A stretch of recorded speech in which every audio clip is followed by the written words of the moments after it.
In your day-to-day lives, when you realize the need for perfect communication, you gather knowledge about English language by all possible means, which definitely helps you in getting through the obstacles that keep you from speaking confidently.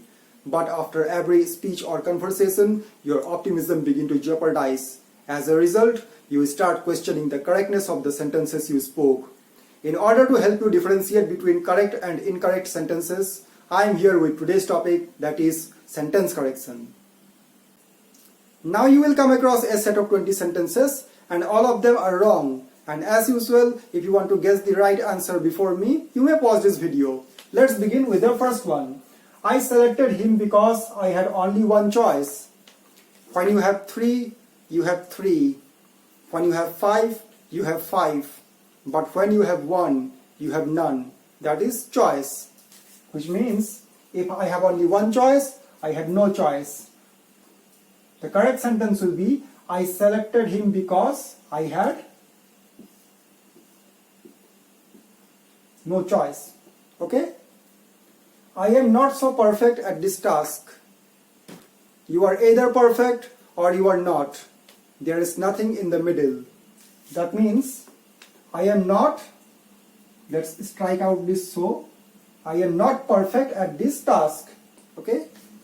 It is raining since morning. When something happens continuously for a long period of time, we say has been. In this case, it will be it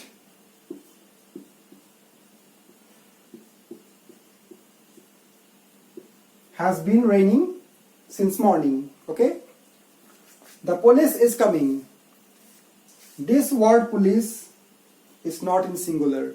It is in plural. And when something is in plural, we say are. The police are coming. Okay? Is this clear? Next is, if I will be in London, I will contact you.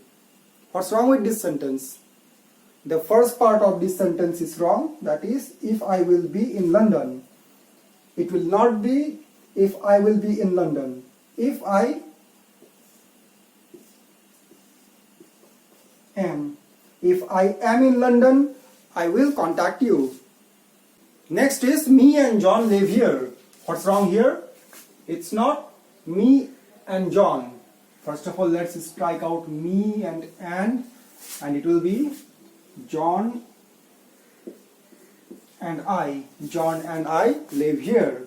I got an information about you. We don't say an information. We say some information or a piece of information. I got some or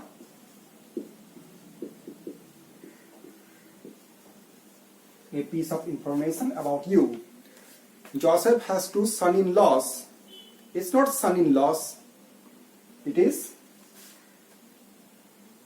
sons-in-law. Okay? Joseph has 2 sons-in-law. Next is, Ted has gray hairs.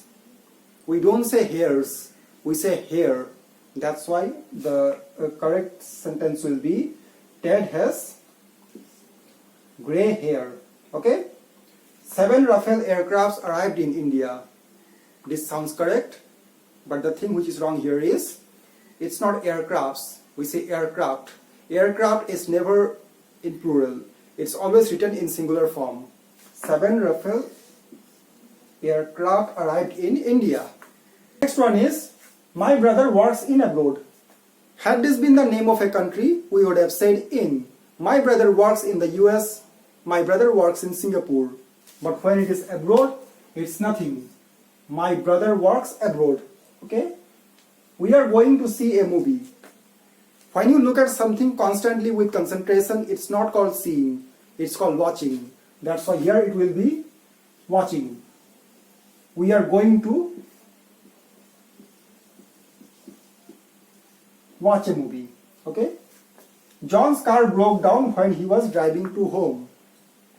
Here, in place of home, had this been his workplace or a mall or a park, we would have written to. But when it is home, we don't write to. John's car broke down when he was driving home. Okay? Tomorrow I am going to Paris. I know you must be finding it difficult to figure out the flaw in this sentence because this sounds absolutely correct and there seems to be no room for mistakes. But there is one. The thing which is wrong here is the placement of the word tomorrow. I am going to Paris.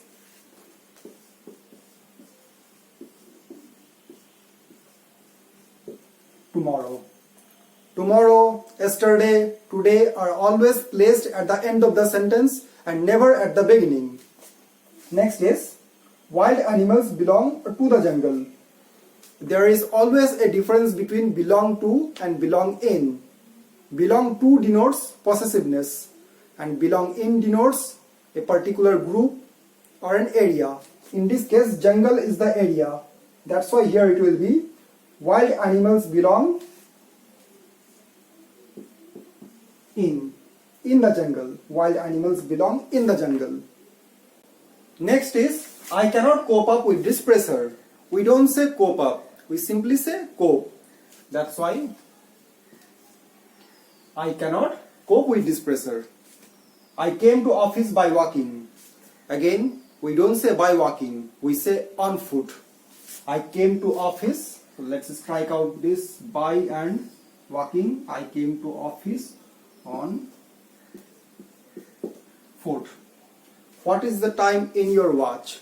Had this been the name of a country or any other place, we would have said in. But when it comes to watch, we don't say in, we say by. What is the time?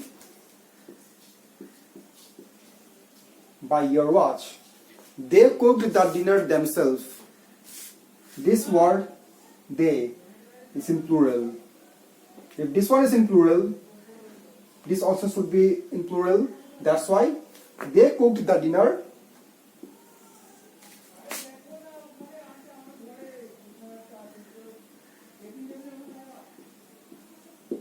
themselves. Okay? Your habit of arriving late may affect your job.